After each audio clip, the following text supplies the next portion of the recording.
আসসালামু আলাইকুম গাইস, কেমন আছেন সবাই? আশা রাখি সবাই ভালো আছেন। ব্লগ বাংলা 462 ইউটিউব চ্যানেলের পক্ষ থেকে আপনাদের সবাইকে শুভেচ্ছা এবং অভিনন্দন। তো বন্ধুরা, আপনারা ভিডিওতে দেখতে পাচ্ছেন যে আসলে আমি খুবই কান্না করতেছিলাম, খুবই কষ্ট পাচ্ছিলাম।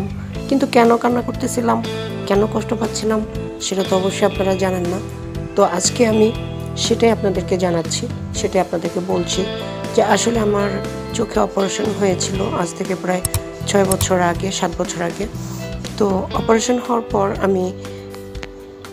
আমি বিশেষ করে চোখের যে প্রবলেমটা ছিল সেটা দীর্ঘ 6-7 বছর আগেই আমি অপারেশনটা করিয়েছিলাম। অপারেশনের পর আমাকে প্রত্যেক বছরে আমি ডাক্তার দিয়ে চেক আপ করাচ্ছিলাম। হঠাৎ করে আজকে 3 দিন ধরে আমার চোখে একটু প্রবলেম হচ্ছে, তো সেটার জন্য আমি খুবই কষ্ট পাচ্ছিলাম। তো আজকে আমার চোখে ভীষণ ব্যথা হচ্ছিল, তো আমি সেটা সহ্য করার মতো ছিল না, সেজন্য আমি আজকে খুবই কষ্ট পাচ্ছিলাম। তো আজকে আমার হাজব্যান্ড বাসায় ছিল, তো আমি আমার হাজব্যান্ডকে বলেছি, আমার হাজব্যান্ড আমাকে প্রয়োজনীয় যে প্রাথমিক যে ট্রিটমেন্টগুলো সেটি ডাক্তারের প্রেসক্রিপশন অনুযায়ী ওষুধ কিনে নিয়ে এসে আমাকে আমার সেবা যত্ন করছিল আমার হাজব্যান্ড। তো আসলে আমি খুবই লাকি, আমি খুবই হ্যাপি যে আমার হাজব্যান্ড, এমন একটা হাজব্যান্ড পেয়েছি যে আমার হাজব্যান্ড আমাকে অনেকটাই টেক কেয়ার করেছে, অনেকটাই যথেষ্ট পরিমাণ স্বাস্থ্য সেবার জন্য উনি আমাকে হেল্প করেছে। আমার বাসায় টুকিটাকি কাজকর্ম, রান্নাবান্না হতে শুরু করে সব কিছুই উনি আমাকে হেল্প করেছে। তো এখন উনি বাজার থেকে ওষুধ কিনে নিয়ে এসে আমাকে জিজ্ঞেস করছিল যে কোন চোখে বেশি ব্যথা, ঠিক আছে, সেটা জিজ্ঞেস করছিল। তো আমি যখন বলেছিলাম তো এই চোখে আমার বেশি ব্যথা করতেছিল, তখন উনি আমাকে ওই যে ড্রপ আমাকে ডাক্তার দিয়েছিল প্রেসক্রিপশন লিখে, সেই ড্রপটা উনি দোকান থেকে কিনে নিয়ে এসে আমার চোখে ড্রপ দিয়ে দিয়েছে। তো ড্রপ দিয়ে দেওয়ার পরে আমি আসলে খুবই খুশি হয়েছিলাম যে আমার হাজব্যান্ড আমার জন্য এত কিছু করতেছে, আমাকে অনেক ভালোবাসে।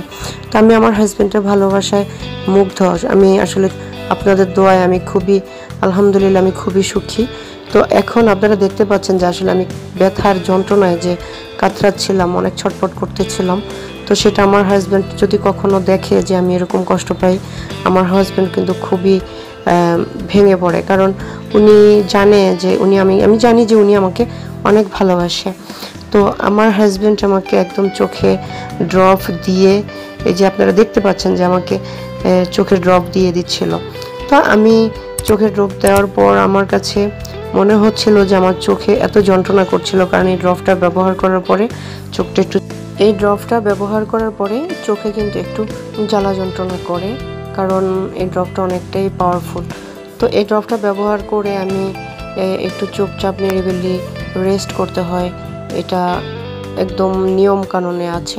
তো আমি ড্রপটা দেওয়ার পর আমার খুবই যন্ত্রণা হচ্ছিল, আমি খুবই কান্না করতেছিলাম, এতটা কান্না করেছি যেটা আমি কিছু আপনাদেরকে ফুটেজে দেখানো হয়নি। তো আমি আসলে বুঝতে পারতেছিলাম না যে তখন ওই মুহূর্তে আমি কি করব। তো আমার হাজব্যান্ড আমাকে অনেক টেক কেয়ার করেছে, আমাকে অনেক বুঝিয়েছে একটু সহ্য করার জন্য, কষ্ট করার জন্য, কারণ ওষুধটা যখন দিয়েছি তো তখন তো সাথে সাথে ওষুধ কাজ করবে না। তো আমার হাজব্যান্ড আমাকে একটু শুয়ে থাকার জন্য বলতেছিল বারবার, যে ওষুধটা দিয়ে দিয়েছে এবং কি ওষুধ খেয়েছি। ওষুধ খেয়ে তারপর আমি কিন্তু শুয়ে পড়েছিলাম, তারপরও আমি অনেক যন্ত্রণায় ছটফট করতেছিলাম, চোখের যে অনেকটাই যন্ত্রণা। তো যাই হোক, আলহামদুলিল্লাহ। তো আপনাদের দোয়ায় এখন মোটামুটি আমি যেন সুস্থ হয়ে উঠি, আল্লাহ পাক যেন আমাকে সুস্থ করে, আপনারা দোয়া করবেন। আর ওদিকে আমার হাজব্যান্ড আজকে আমার বাসায় যত টুকিটাকি কাজকর্ম আছে সব কিছুই সামাল দিচ্ছে, সেই দিকে রান্না বান্না হয়ে থেকে সব কিছু। তো এখন আপনারা দেখতে পারবেন যে আসলে আমার হাজব্যান্ড বাসায় আজকে কতটা কষ্ট করেছে। তো সবাই ভালো থাকবেন, সুস্থ থাকবেন, সঙ্গেই থাকবেন।